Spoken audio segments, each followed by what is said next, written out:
I want to talk more about that relationship with the graph, but before we do, I want to also explain another concept that I think is important for listeners to fully understand everything that's happening here, and this is GraphQL. So, for listeners that don't know, what is GraphQL and how does it fit into what the Guild is doing? GraphQL is a communication protocol. Like the most common use case is between client and server. So between an app and the server that calls it. And there's many different protocols out there. There's REST APIs, gRPC. There's all kinds of different protocols.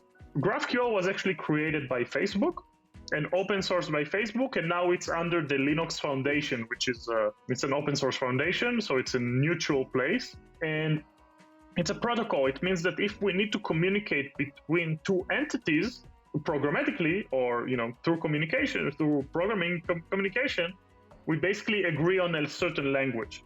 The power of GraphQL, in my opinion, over other protocols like that, is that it's in its name, graph and QL, query language.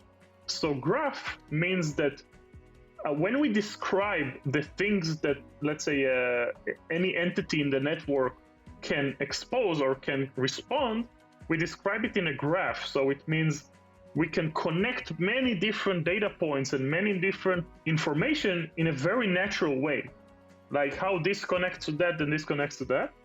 It's a very powerful and easy to understand also concept. And then there's the query language, which is one of the biggest advantages of GraphQL, is that the consumer, the thing that asks for something, can say, this is what I want. Very similar to SQL in databases. But in API, we usually didn't have this ability. Now with GraphQL, it's like sending an SQL query, but not to the database, but to all the databases. Like the query that you send, I want this information and that information, and the links between them. The information can come from anything in the world. It can come from a database, it can come from a file, it can come from a function. That's the powerful concept of GraphQL. You could very easily describe data and ask for data, and any data. So really any data in the world.